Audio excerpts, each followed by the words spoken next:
Hello friends, welcome to another video. Today's review is The Queen of the Tearling by Erica Johansson. This one was recommended to me by my friend Sarah, one of the 12 books recommended by 12 friends. It is book one of a series of 3 which I have, and I am going to be reading the other ones.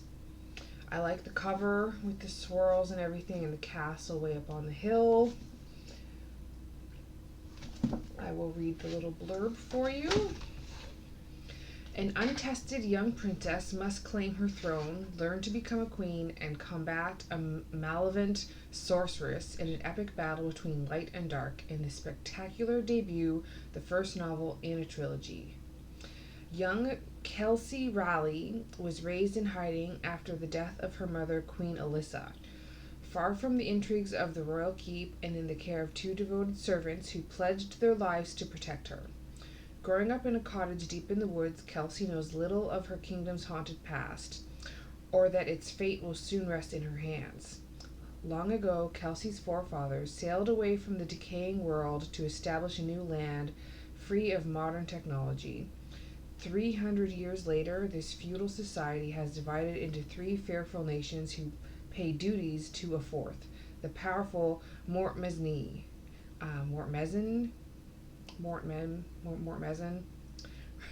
ruled by the cunning Red Queen. Now, on Kelsey's 19th birthday, the tattered remnants of the Queen's Guard, loyal soldiers who protect the throne, have appeared to escort the princess on a perilous journey to the capital to ascend her rightful place as the new Queen of the Tearling.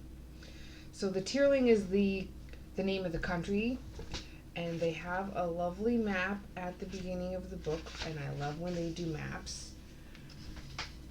They've got the Tearling and the other countries, Mortmezin, I have no idea how to say that, and Kadair,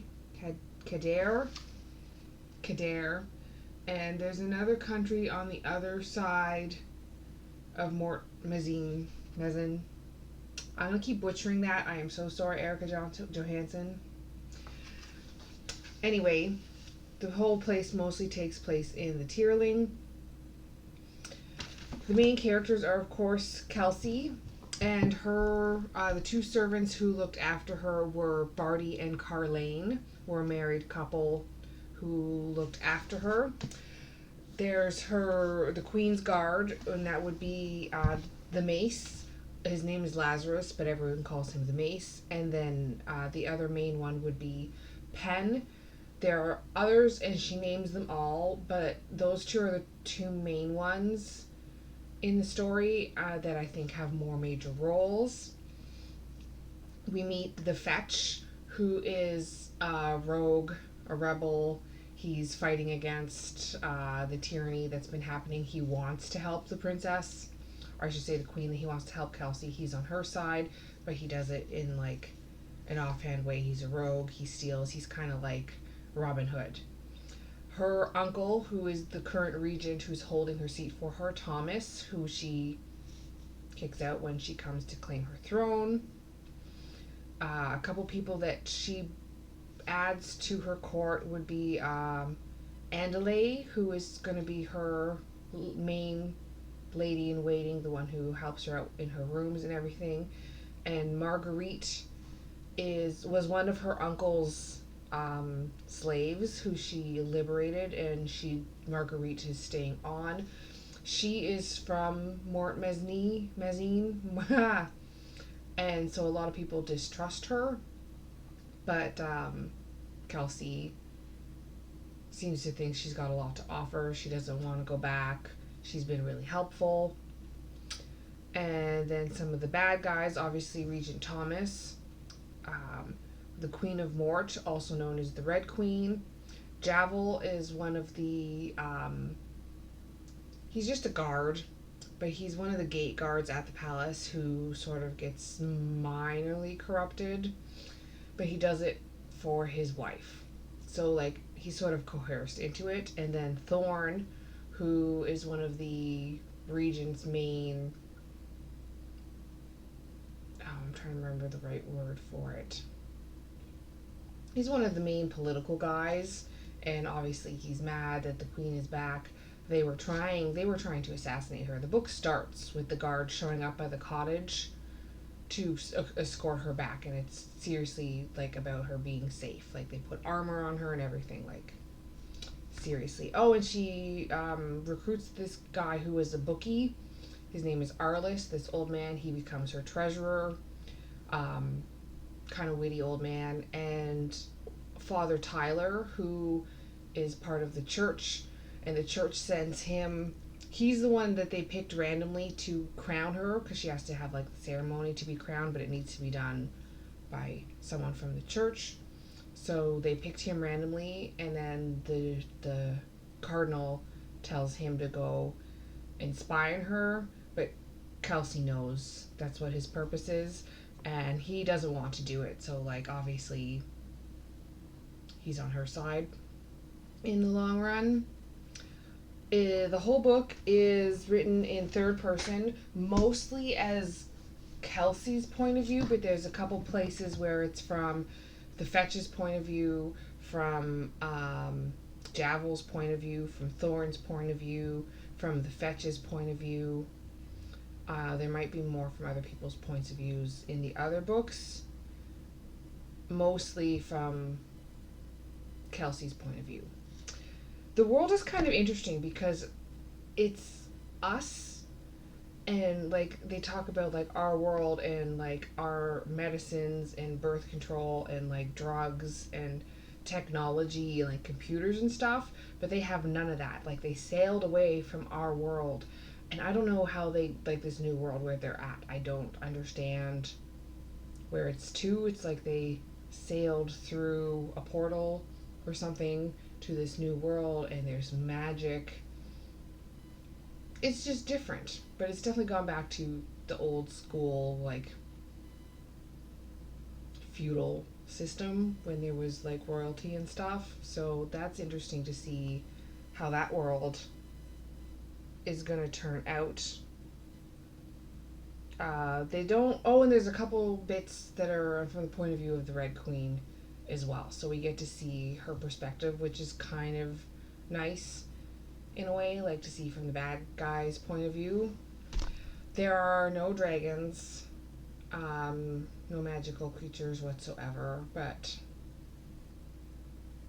there's still lots of other cool stuff. So there's sword fighting. The pace was actually fairly evenly all the way through. There's a couple spots where it picks up and then it sort of calms down again. Good even pace. I didn't feel like it was overly predictable. I mean, there's some spots that are kind of predictable, but in general, I didn't feel like it was overly predictable. I haven't noticed any twists yet, but they've hinted at things.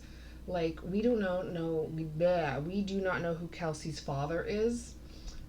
So I feel like that's going to be kind of important when we find that one out. It might be a little like surprise. Definitely just adventure right now. There's no real romance. They describe Kelsey, and Kelsey even describes herself as very plain. They say her mother was a beauty, but Kelsey is very plain, very average. She doesn't describe herself as a beautiful girl at all, which is kind of sad, but it's also a different perspective. She has a crush on the Fetch. Who knows how that's going to work out. But he already told her that she was too plain for him, so we'll see. But I don't really think it's going to be a serious romance book, mostly adventure and conflict with the political side, like for the government to try and make it a better place. I'd compare it to other kind of books where it's almost oh, now the words escaped me. Kind of like Game of Thrones, but not quite as complicated. Less characters. I want to say it reminds me kind of like the Hunger Games. It's the word I was looking for, the Hunger Games. And it kind of reminds me of Red Queen, Glass Sword. except the main character in that isn't the queen. Although the main male lead is one of the princes. So yeah, it's kind of like that one a little bit. Anyway, I would give this book 4 out of 5 stars. It exceeded my expectations. The writing was great. The plot is engaging. There's lots of different interest points. You can see the characters grow throughout it. They've left a lot of there's a lot of world building, but not like a crazy ton of world building. Not so much emotionally moving yet. There's some spots where you get like a little bit of emotion for the evil that the regent was doing, like some shock and whatnot, but like not serious emotions yet. We'll see. It might, one of the other ones might bring me to tears at one point. I do not know. I enjoyed it. I didn't want to put it down. Definitely a page turner. Depending on how I like them, it might go on my maybe reread list. Like I kind of want to possibly purchase them because I've borrowed them from my library. All 3 of them. I like it enough. We'll see how I like the rest of the series if I want to buy them to have them as trophies on my shelf. Anyway, highly recommend. Thank you, Sarah, for the recommendation.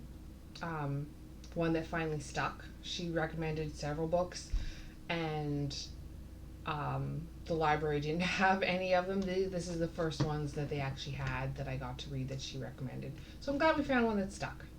Anyway, thank you for watching my video. Please like and subscribe, share with your friends, and I will see you all in the next video.